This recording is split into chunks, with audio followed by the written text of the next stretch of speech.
of the Divination Excavation. So dig number 1 is tarot. And I set this up with just a few of my decks because I want to talk about tarot for a minute. Tarot really gets a bad rap, that's for sure.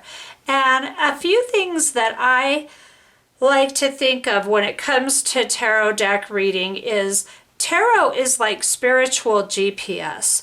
You punch in your address, like you ask your question, and then you lay out the cards and you click enter on your GPS. And then when you're driving down the road, if your GPS is telling you go forward 5 miles and you know a better route and you take a right, then your GPS immediately begins to reroute. Well, tarot is the same exact way. So it's just spiritual GPS. Tarot readings are always fluid. Nothing is ever written in stone.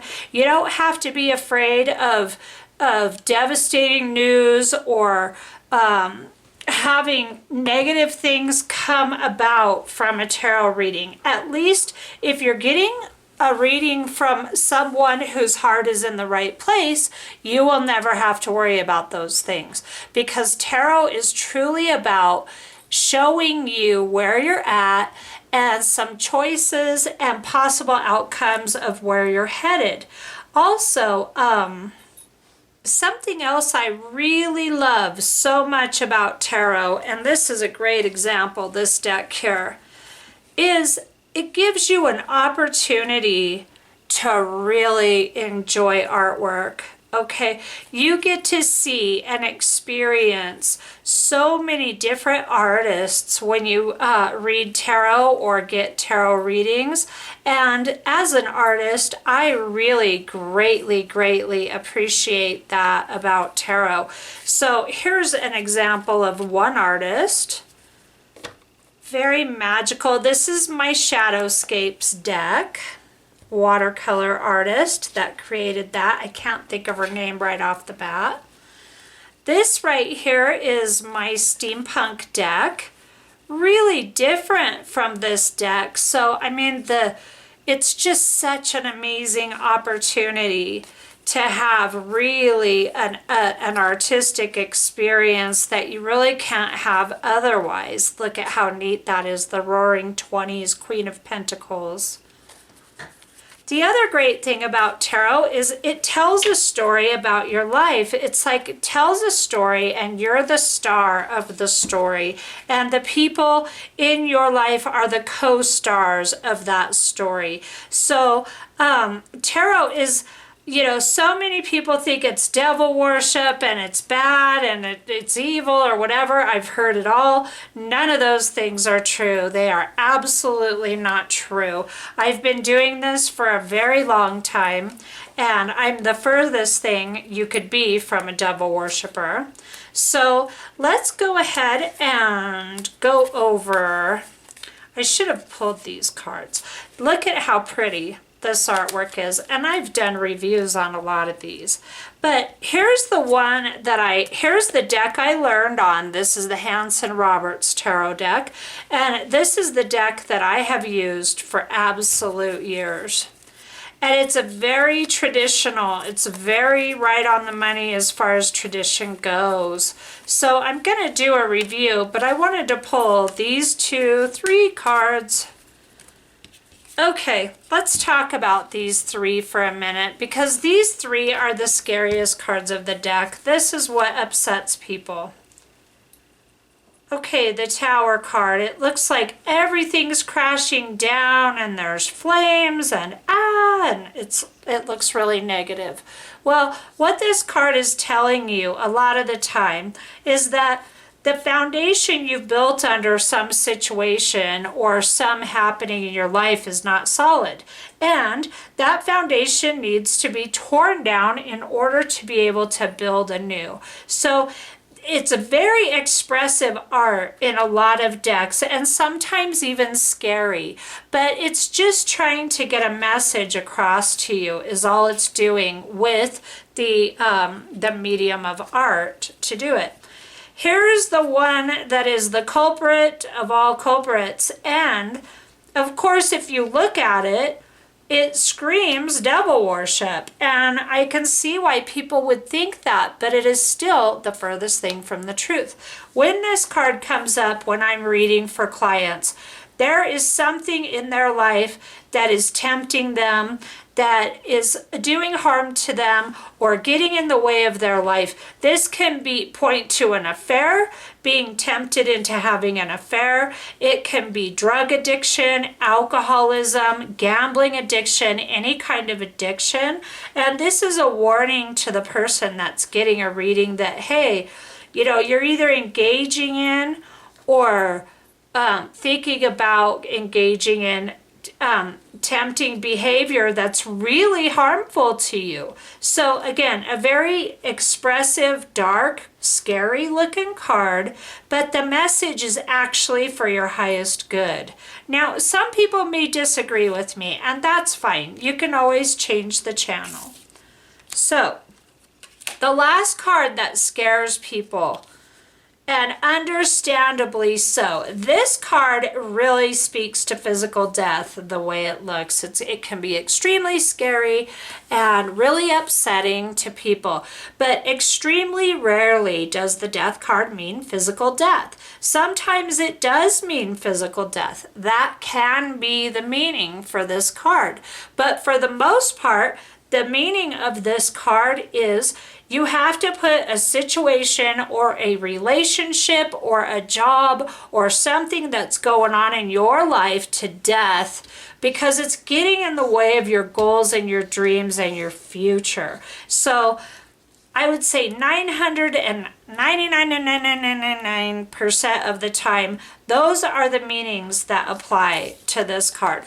So the reason I love tarot is it is such a spiritual GPS.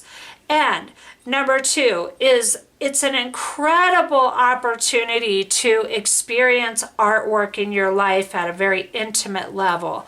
And number three, the cards tell a story and they are a goal-setting tool. Tarot is very much so a goal-setting tool for a really decadent visual experience of goal setting. Now let's look at an example here. I'm going to show you these cards really quick. Let's say I've got a reading of a person. Let's say it's a young man. And this young man is in a relationship with a young woman. And this young woman and this young man are very, very compatible. But let's say he's having some jealousy issues. And the way he's handling the jealousy is by being aggressive and combative with the woman. Well, the result of this aggressive, combative behavior is the loss of the relationship. She says, nope, I am too good for that treatment. I'm not putting up with that garbage. I'm leaving. Here he is crying, woo, woo, woo. So let's say this same guy gets this reading and I tell him that, hey, your combative behavior is going to lose you the relationship based on these cards. Okay, here's a very good example of the kind of stuff that comes up in a reading. But let's take the spiritual GPS into account. We're going to move these. Okay? Here's what you can have. You can come from a loving approach and you can deal with, see, this doesn't show jealousy, but let's say there's some jealousy in here. Let's say there's a card in here that points to jealousy, but he's not handling it that way. He's handling it with love and telling her, oh, I'm just feeling a little jealous, but I trust you and everything's fine. And he's a very loving man towards her. And then the outcome is a happy relationship, happy home life, happy marriage together. So it doesn't necessarily mean marriage. None of this is written in stone. But this is what I'm talking about the goal setting and the GPS. So he can choose to be combative and mean and abusive, and that's what his behavior will get him. She will flee. If she's smart, she'll flee. But let's say it's the same situation of jealousy, And he approaches it with this attitude. Oh, I love you. I think you're wonderful. I get a little jealous and I'm handling it, but it's there. And then he approaches it with love and kindness and communication, right? And then here's the outcome he ends up with. Well, sometimes this can be the outcome because she's a cheating little vixen. You know what I'm saying? So what I am telling you is that, yes, it can point out problems in relationships and all kinds of things like that. But it is very fluid. Tarot is very fluid. And it's just like goal setting. You write down a list of goals and you achieve this goal and you're like, oh, now that I have it, I didn't want it as bad as I thought I did. I'm going to go ahead and turn into a different direction and set a different goal. This just lays it out for you in pictures.